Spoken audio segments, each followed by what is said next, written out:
imagine. Thank you very much. Well, we're on a great lesson tonight. We're starting out with personal initiative. And this is a great lesson because it's the action-producing portion of this philosophy. It wouldn't make very much difference whether you understood all of the other principles or not if you didn't do something about it, now would it? No. In other words, the value that you're going to get out of this philosophy will not consist of anything that I will say in these lectures, not consist of anything that I put in my notes, nor anything that's in your lessons, or anything that's in any of my textbooks that you'll be reading. That's important, but the important thing is what you will do about all of this. The action you will take to start using this philosophy on your own personal initiative. Now, there are certain things, certain attributes of initiative and leadership, and I want you to start in and grade yourself on them. And there are 31 of them. I'm going to make comment on the ones that I consider of greatest importance. Incidentally, this is a grading of yourself on these qualities will be the first step toward making those qualities your own. I don't believe that I need to make much comment on number one, on a definite major purpose, because obviously if you don't have an objective in life, a major overall purpose, you haven't very much personal initiative. And that's one of the most important steps to take, is to find out what it is you want to do. Maybe if you're not sure what you want to do over a lifetime, let's find out what you're going to do this year, the remainder of this year. Let's set our goal not too high perhaps, but and not too far in the distance. If you're in a business or a profession or a job, your definite major purpose certainly could enable you to step up your income from your services, whatever your services may be. And then at the end of the year, you can review your record and reestablish your definite major purpose and step it up to something bigger, maybe to another one-year plan, or maybe to a 5-year plan. But in other words, that's a starting point of personal initiative, is to find out where you're going and why you're going there, and what you're going to do after you get there, and how much you're going to get out of it financially. You know, the majority of people in this world could be very successful if they would just make up their minds how much success they want and in what terms they want to evaluate success. There are a lot of people in this world who want a good position and plenty of money, but they're not quite sure just what kind of a position or what kind of money, how much money they want, or when they want to get it. Let's do a little thinking on that subject and grade ourselves on number one. Then on number two, an adequate motive to inspire continuous action in pursuit of the object of one's definite major purpose. Now, study yourself carefully and see if you have an adequate motive or motives. It will be very much better if you have more than one motive for wanting to attain the object of your major purpose, whatever that happens to be, or your immediate purpose. You know, ladies and gentlemen, nobody ever does anything without a motive. Well, now, let me restate that.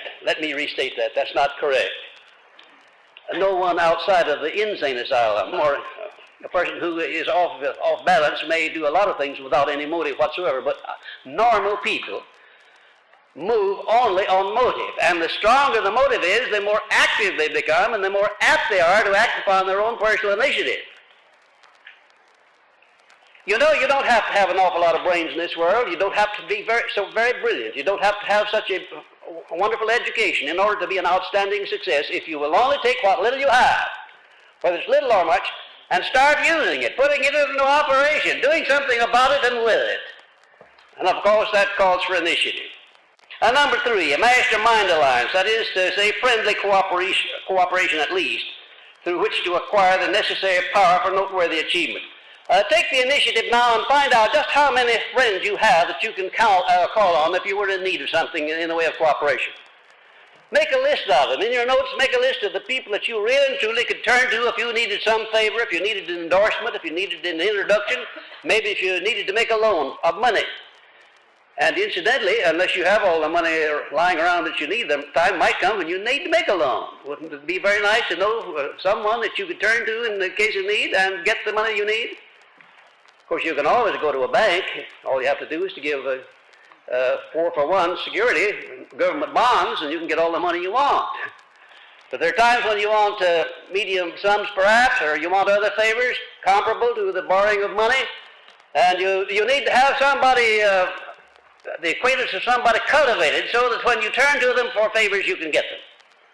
But above all, if you are aiming at anything above mediocrity, you need to have a mastermind alliance of one or more people beside yourself, who not only will cooperate with you, but who will go out of the way to help you and assist you, and who have the ability to do something that will be of benefit to you.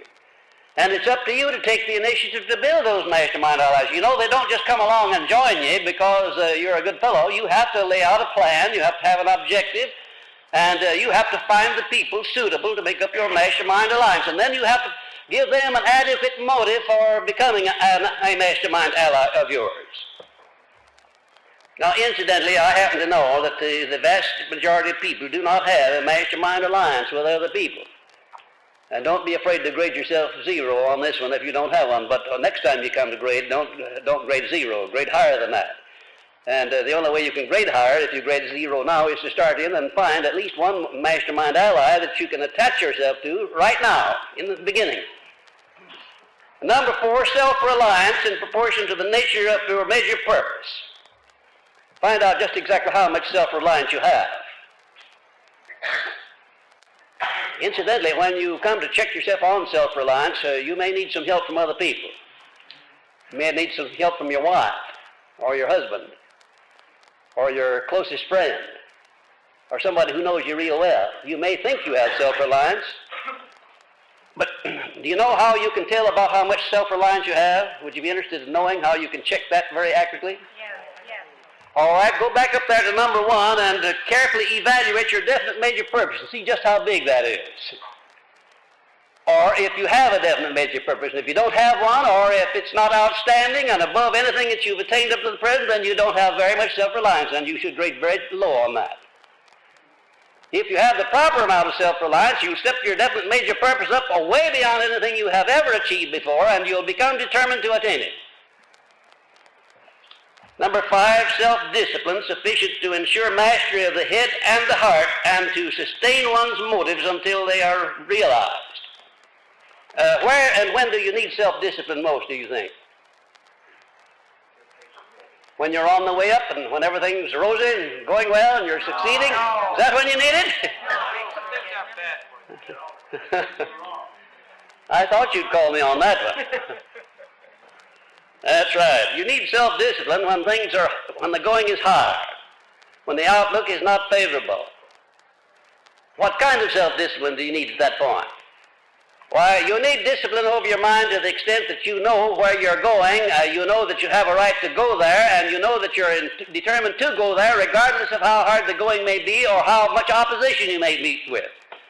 And you'll need at least enough self-discipline to sustain you through the period when the going is hard, instead of quitting or complaining. And number 6, persistence based on the will to win. Do you know how many times the average person has to fail before he quits or decides he wants to do something else? Once.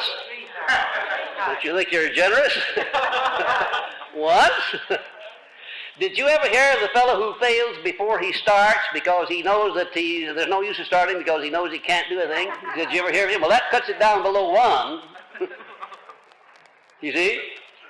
And would you be interested in knowing that the vast majority of people fail before they start? They actually never make a start. They think of things that they might do, but they never do anything about it.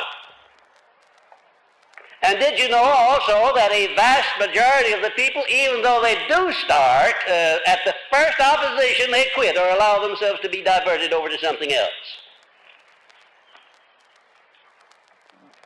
I wonder, it just occurs to me to ask a question. I wonder if you who have been here close to me and where we've taken our hair down and talking frankly, I wonder if you know what my outstanding asset it happens to be. Never give up. Will to win. Well, yeah, you're getting hot. I have persistence and the will to win, and also the self-discipline with which to stick to a thing all the harder when the going is the hardest. Now, that is my outstanding quality. It always has been, it always will be.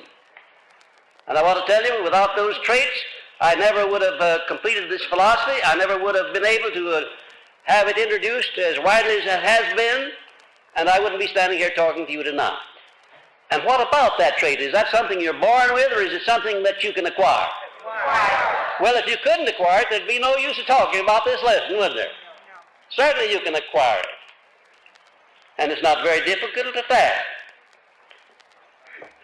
What is it that causes a person to be persistent, by the way? Motive. Yes, motive. Burning desire. Do you know what a burning desire is? Yes. Burning desire, or back of a motive, is what makes people persistent, isn't it? A burning desire back of a motive. I never think of persistence and a burning desire that I don't think of my courtship. I remember that I put more persistence and more burning desire back of my courtship than anything else that I ever went into in my life. And I want to tell you, without that, I don't think you get very far in a courtship. Well, don't you think you could transmute that emotion over to something else, putting it back of your business or your profession or your job, and have just as much emotional feeling about attaining success in your job as you could about selling yourself to the one of your choice? Don't you think you could do that? You know what that word transmute means, by the way? Do you? What does it mean? Fine. Fine. Marvelous. Redirect. Have you ever tried it on anything or anybody? Yes. Marvelous. Marvelous. If you haven't tried it, start trying it.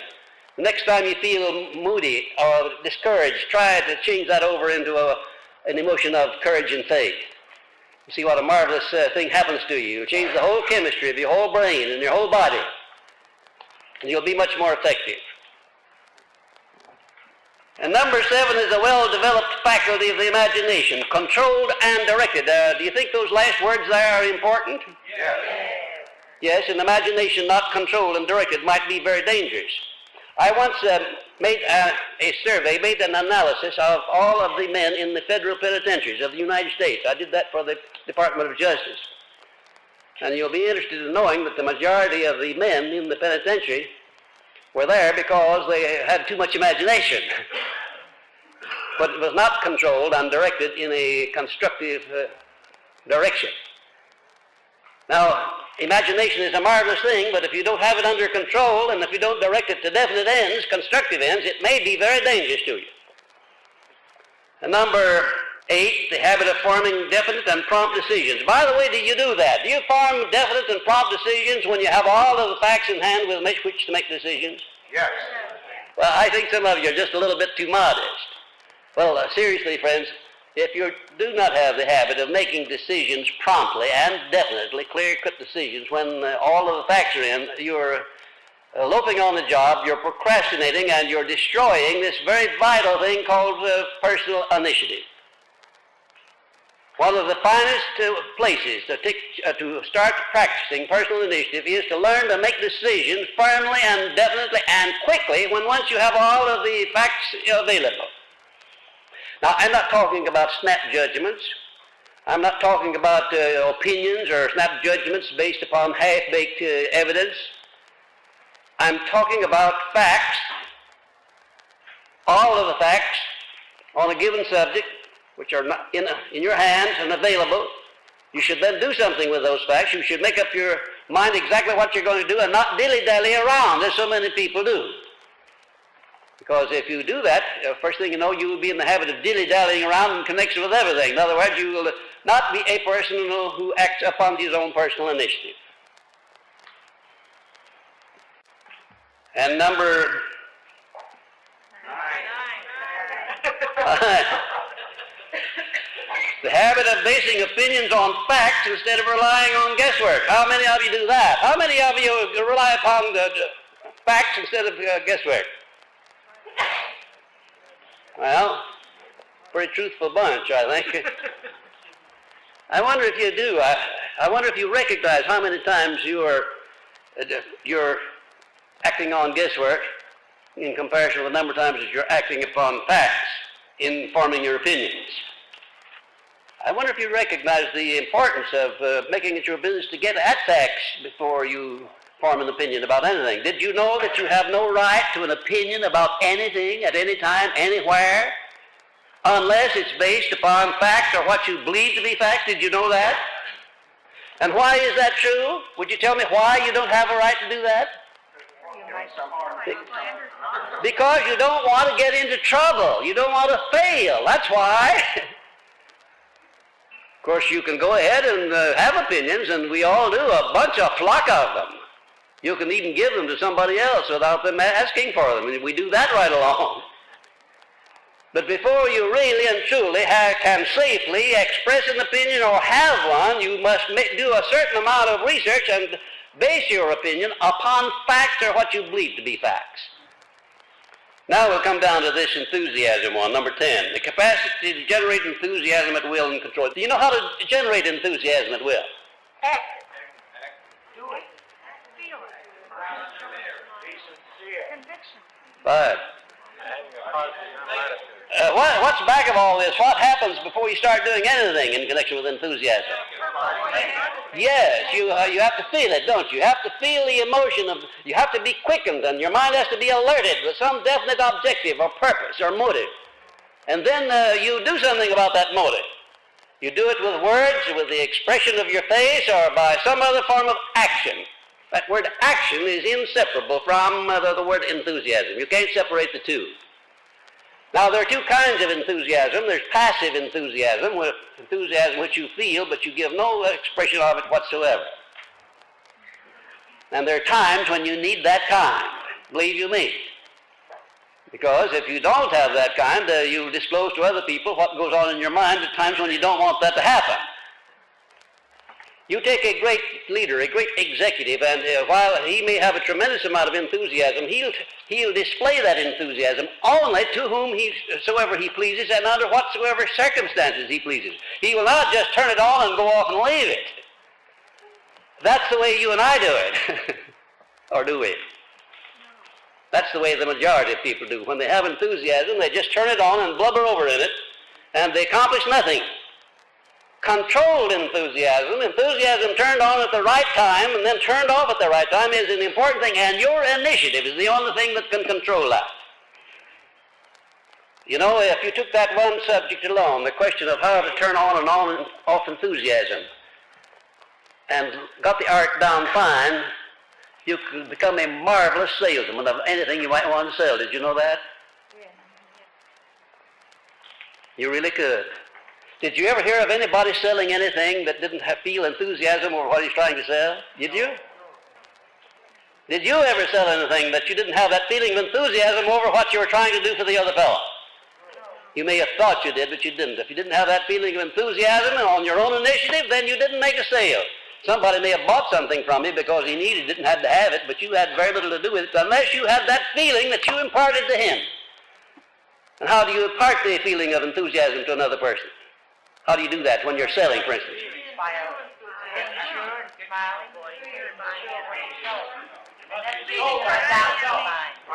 Fine. Must be sold on it yourself. That's a very good way of putting it. In other words, it starts inside of your own emotional makeup. You must feel that way. And if you open your mouth to speak, you must speak with enthusiasm. You must put some enthusiasm into your the expression of your face. Put on a smile, a good broad one. Because nobody speaks with enthusiasm with a frown on his face. The two just don't go together, do they? No, they don't. So there are a lot of things that you must learn about this business of expressing enthusiasm if you're going to make the most of it, and all of them involve your personal initiative. You've got to do it. Nobody can do it for you. I can't tell you how to be enthusiastic. I can tell you what are the component parts of enthusiasm and how to express it, but after all, the job of actually expressing it is up to you. Let's pass on down to number 12, tolerance. Do you know what tolerance is? What is it? Open mind on what? How many of you are open-minded on everything? Come on. You really think you are?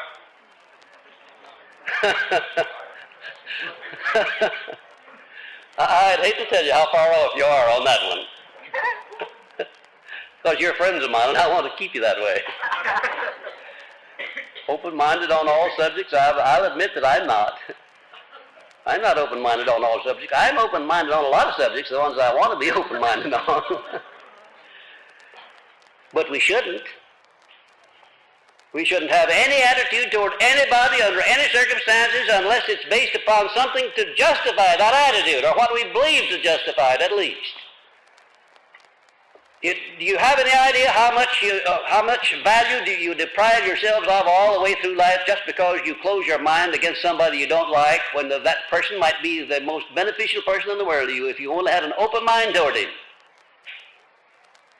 Did you know that one of the costliest things in an industrial or a business organization is the closed minds of the people that work there? Did you know that? If you don't know that, I want you to find it out. It's the most costly thing in any business organization or in any industry is the closed minds of the people who work there, closed toward one another, closed toward opportunities, closed toward the people they serve, and closed toward themselves. When you speak of intolerance, you often think of somebody who doesn't like the other fellow because of his religion or his politics. Well, that doesn't scratch the surface of the real meaning of this subject of intolerance. It extends to almost every human relationship. And unless you do form the habit of maintaining an open mind on all subjects, toward all people, at all times, you'll never be a great thinker. You'll never have a great magnetic personality, and you certainly will never be very well liked unless you do have an open mind.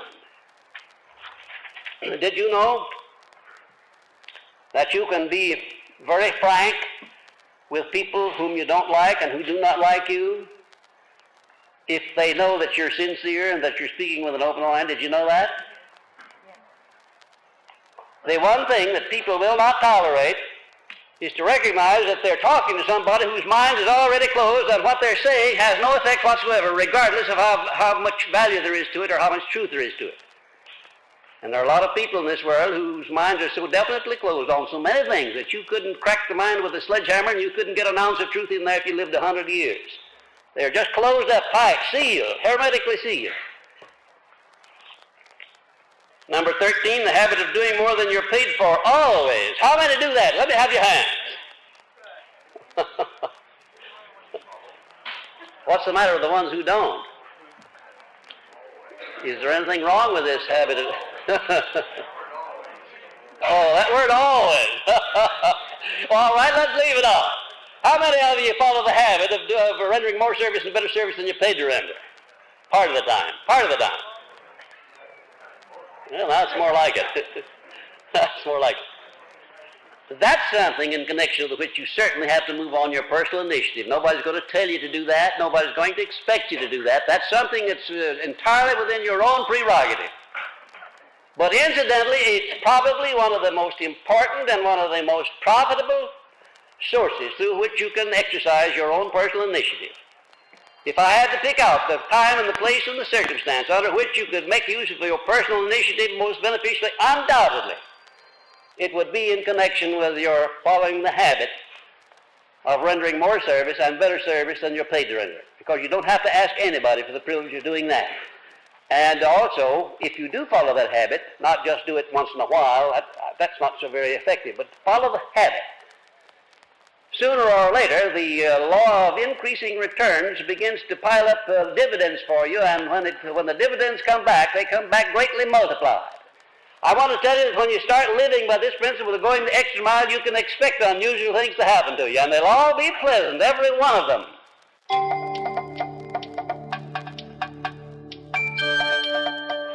And number 14, tactfulness and a keen sense of diplomacy. How many of you have tactfulness and a keen sense of diplomacy? Let me see your hands on that one. Well, that's pretty good. That is pretty good. Well, now let's, maybe that definition is a little too broad. How many of you are tactful in your conversations with people? Just ordinary conversations. Tactful. Well, that's pretty good.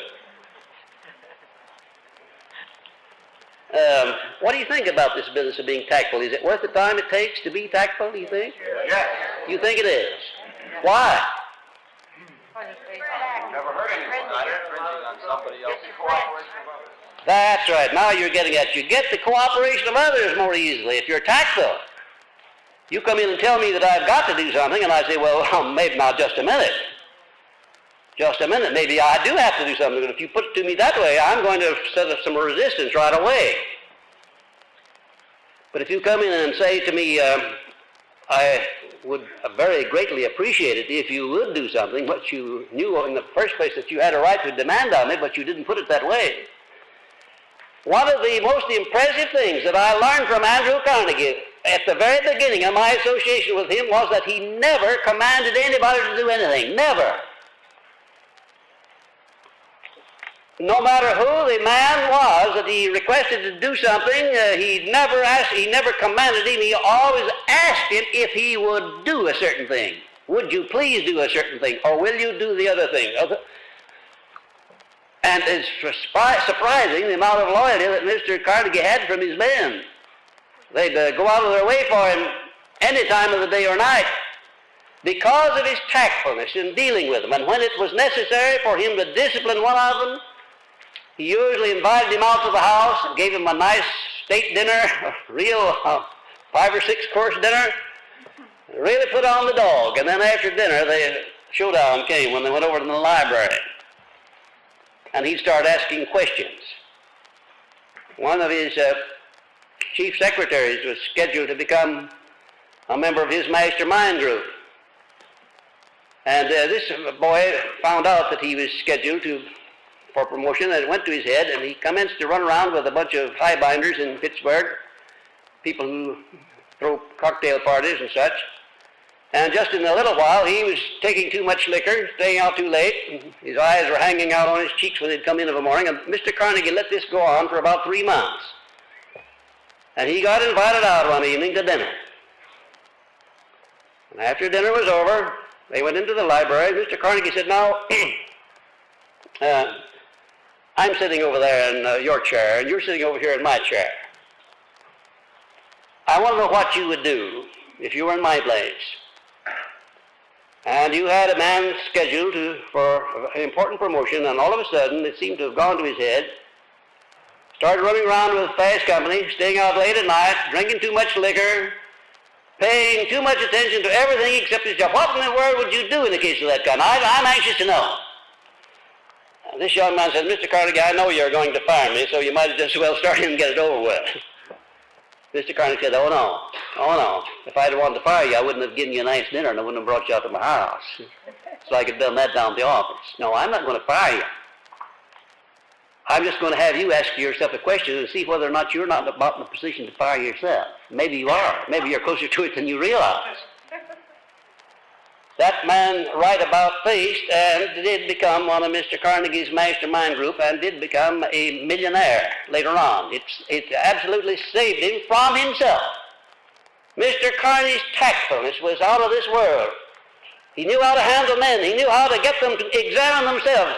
It doesn't do much good for me to examine you, but it might do a lot of good if you examined yourself in connection with your faults and in connection with your virtues.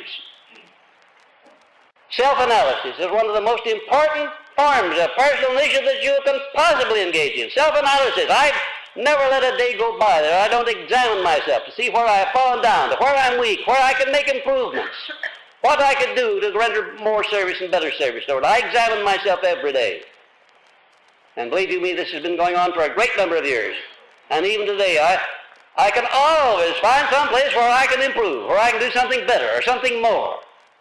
It's a very healthy form of personal initiative, I'll assure you, and it's very interesting too, because you finally get down to where you'll be honest with yourself.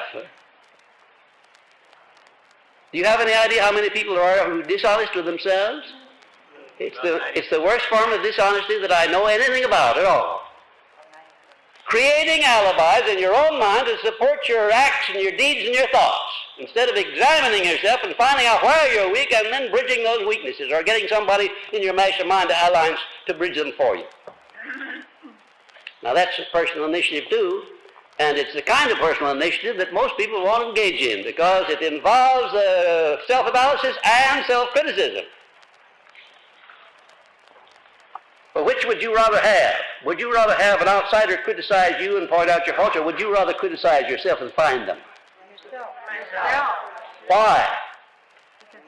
Big Well, you can be kind of confidential about it. You don't have to publicize these weaknesses that you find out, and you can get them corrected before anybody else finds out about them if you do a good job. But if you wait until somebody else has to call them to your attention, then they become public property, don't they?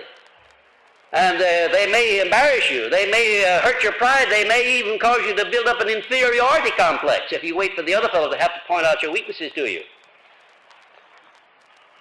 That's personal initiative too, finding out what your weak spots are, what it is that causes you to be disliked by other people, why it is you're not getting ahead as well as some of the other people, and why you know you've got just as much brains or even more than they have.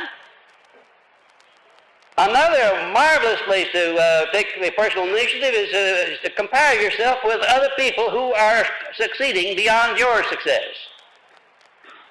Make comparisons and analyses and to see what it is they have that you don't have. You'll be surprised to find out how much you can learn from the other fellow. Maybe the fellow you don't like very well either. You can learn something from him. If he's ahead of you, if he's doing better than you are, believe you me, you can always learn something from the man who's doing better than you're doing. Sometimes you can learn something from the fellow who's not doing as well as you're doing too. It works both ways. You may find out why he's not doing as well. Number 15, the habit of listening much and talking only when necessary. I wonder how many of you listen more than you talk. Would you give me your hands? And I've never yet heard of anybody learning anything while he's talking. Except that maybe he might learn to not talk so much. Well, now this seems kind of funny, but it's not funny, it's very serious. The vast majority of people do a lot more talking than they do listening, and they seem dead bent on getting the other fellow told off instead of listening to see what the other fellow has to say that they might profit by. Listening much and talking when necessary. Think first and talk last. And 16, a well-developed sense of observation of details. How many of you feel that you have a keen sense of observation of details? How many of you feel that you could walk down State Street here or any of these streets in front of Marshall Fields, just casually walk by, and then after you got at the end of the block, give a very accurate description of everything you saw in the window? Think you could do that? I once belonged to a class in Philadelphia directed by a man who was teaching us the importance of observation of small details, because he said it was the little details that made up the successes and the failures of life, not the big ones at all, but the little ones. The ones we usually pass aside as not being important or that we don't even observe. And as a part of our training, he took us out of the hall, took us down the street 1 block, crossed over the street, came up 1 block, and back into the hall, and in doing so, we passed about 10 stores, one of which was a hardware store. And in that hardware store window, I would say there was easily 500 articles. And he asked each one of us to take a pad, a paper, and a pencil along. Now, mind you, giving us a crutch for our memory. And to put down the things that we saw as we passed along that we thought were important. And guess how many was the greatest number of things that any of us put down, going 2 blocks, 1 block down this way, across and up the other side, and covering at least 20 stores. Guess how many was the greatest number of things that any of us saw?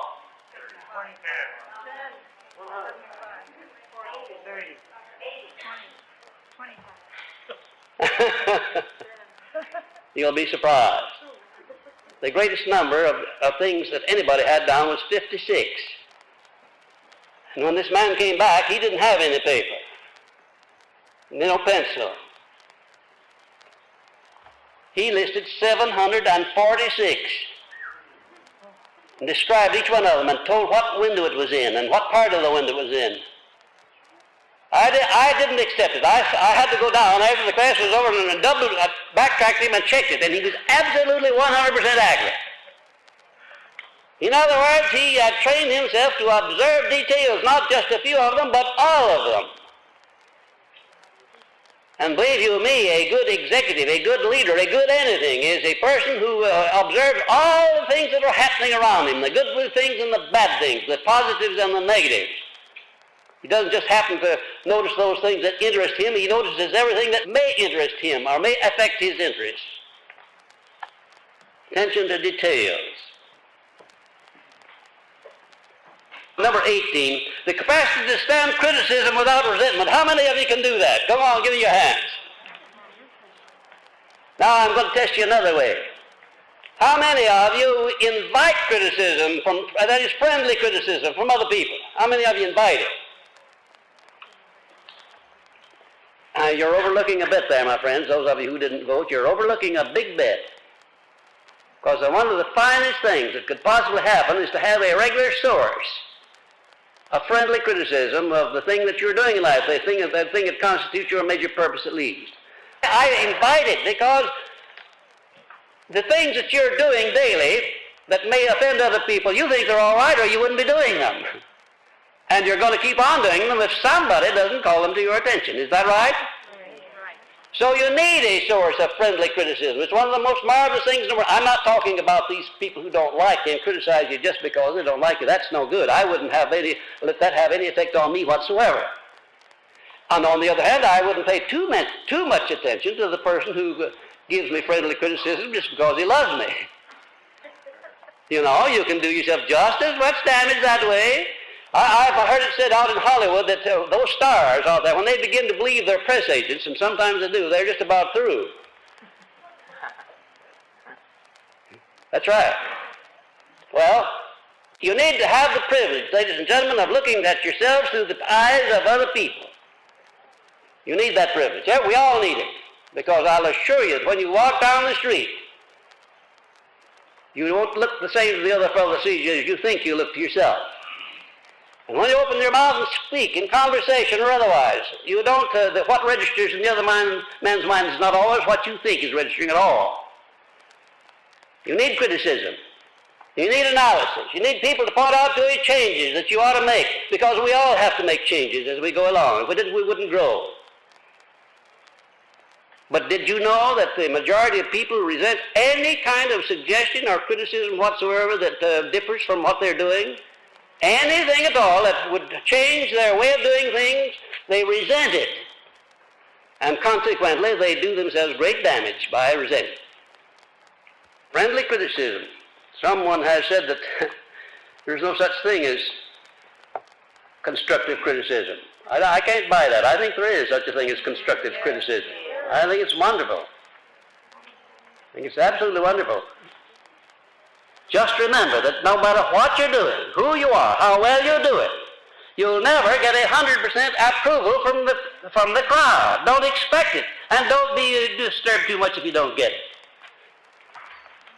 Loyalty, number 20, loyalty to all to whom loyalty is due. Loyalty comes at the top of the list in my book of rules of qualifications of people that I want to be associated with. If you don't have loyalty to the people that have a right to your loyalty, you don't have anything. No matter how brilliant you are, how sharp or smart, how well educated, the smarter you are, the more dangerous you may be if you don't have loyalty. If you can't be loyal to the people that have a right to your loyalty. How many of you are loyal to the people that you're supposed to be? Well, that's grand. That's grand. I don't mean to make any of you tell lies, and I'm sure you wouldn't. But I just wanted you to check up. You see, when you start voting on something, before you do it, usually speaking, you stop to think, well, now, do I have loyalty? Do I? And if you don't have it, why, you think of the person in connection with which you don't have that loyalty, and you decide maybe to do something about it. Now, I have loyalty to people that I don't even like. But I do have a sense of obligation to them if I'm related to them in business or professionally or otherwise. Or in the family circle, there are a few people there that I don't particularly like. But I'm loyal to them because I have that obligation. If they want to be loyal to me, that's all right. If they don't, that's their misfortune, not mine.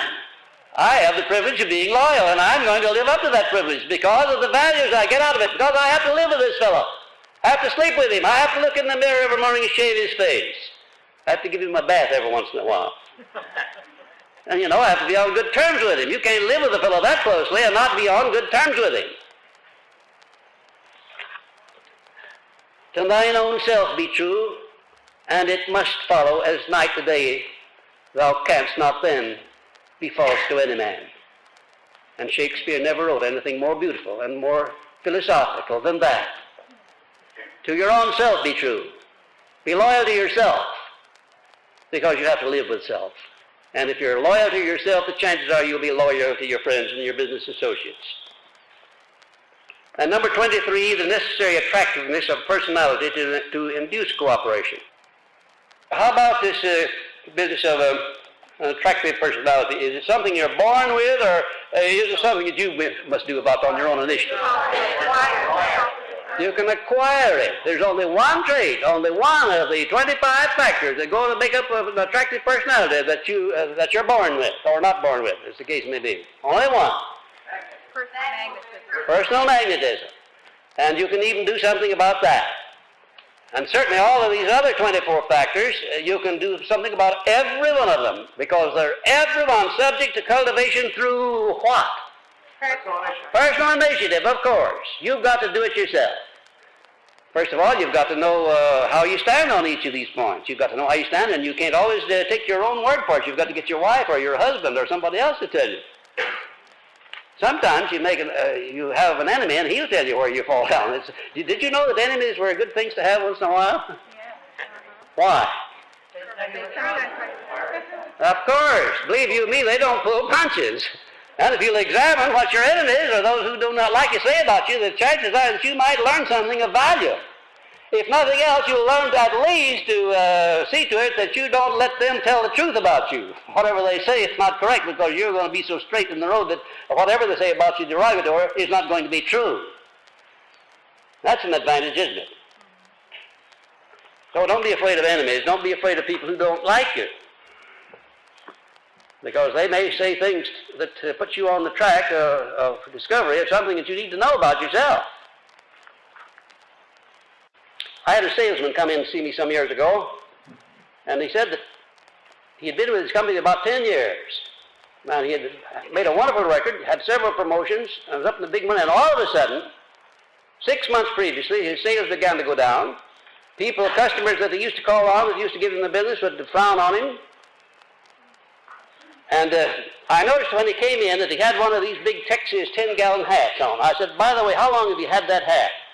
Well, he said, I got it about 6 months ago down in Texas.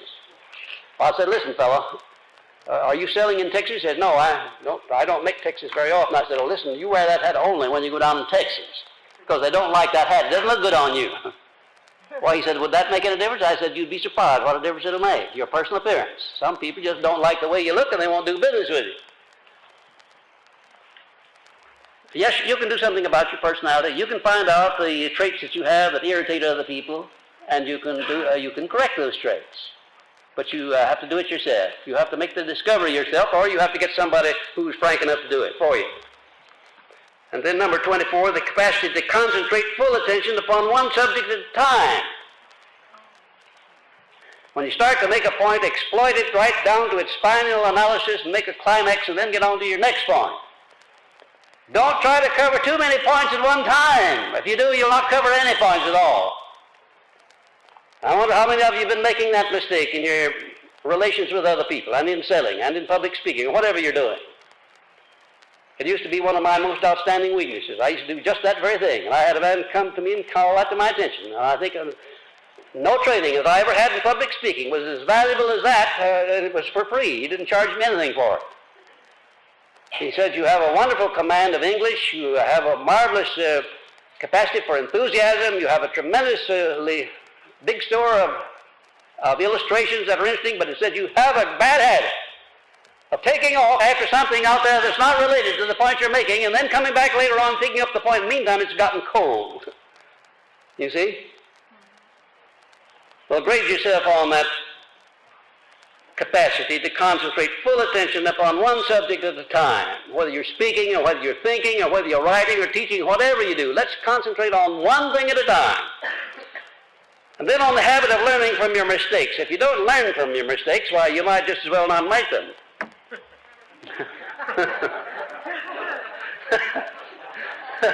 That isn't a truism. Tell me what is. I never see a man duplicating a mistake over and over again that I don't think of that old Chinese aphorism. If a man fool me once, shame on the man. But if you fool me twice, shame on me. There are a lot of people that should say shame on me because they just don't seem to learn from mistakes at all. And number 26, a willingness to accept full responsibility for the mistakes of one's subordinates. If you have subordinates and they make mistakes, it's you who have failed and not the subordinates. Remember that, will you? Either train him how to do the thing right or else put him in some other job where you won't have to supervise him. Let somebody else do that. But the responsibility is yours if the person working under you is subordinate to you. Number 27, the habit of adequately recognizing the merits and abilities of others. Don't try to steal the thunder from the other fellow. If he's done a good job, give him full credit. Give him double credit. Give him more than he's entitled to, rather than less. And a little pat on the back has never been known to hurt anybody when you know he has done a good job. The most successful people like recognition, and sometimes people work harder for recognition than they will for anything else. Some people are incorruptible, no matter how, you can't over-flatter them because they know what their capacity is. If you go beyond that, they begin to be suspicious of you. Most people, however, I believe are corruptible when it comes to this business of flattery. You can over-flatter them and they kind of believe it. And that's bad for them and for you too. There was a book written that was widely distributed all over this country, and the central theme in that book was, if you want to get along in the world, flatter people. Well, flattery is as old as the world. It's one of the most deadly and one of the oldest weapons, and one of the most dangerous. Now, I like approbation. I like those 5 people that happen to know me and compliment me. I enjoyed it. But if they'd have gone, if one of them had followed me out and said, well, Mr. Hill, I appreciate all that you've done for me and all that sort of thing, but by the way, would you mind if I came around the house tonight? I'd like to talk to you about a business proposition. You see, right away I'd have said, well, now he's flattered me in order that he may get some of my time and he may get some benefits from me. So too much flattery, too much commendation is not so good either. Well, anyhow, a positive mental attitude at all times, 29, but I wanted to call your attention to number 28, the habit of applying the golden rule principle in all human relationships. I'm not going to ask you to vote on that one. I'm only going to call your attention to the fact that one of the finest things you can do for yourself is to put yourself in the other fellow's position when you go to make any decision or engage in any transaction involving the other fellow. Just put yourself in the other fellow's position before you make a final decision. And if you do that, the chances are that you'll always do the fair thing by the other man. Number 30, the habit of assuming full responsibility for any task that you've undertaken. Not coming back with an alibi. Did you know the one thing at which the majority of people are the most adept in doing? Alibis. My, oh my, oh my. Alibis. Creating a reason why they didn't succeed or didn't get the job done or didn't do the thing. If the majority of people who create alibis would put half as much time into doing the thing right or trying to do it right that they put into explaining why they didn't do it, they'd get a lot farther in life and be much better off. And generally speaking, the man who is the most clever at creating an alibi is the most inefficient man in the whole works. They make a profession of spinning alibis. They think them up in advance so that if they are called on the carpet or get called over the barrel, they have an answer. There's only one thing that counts, and that's success. Results are what count. Results.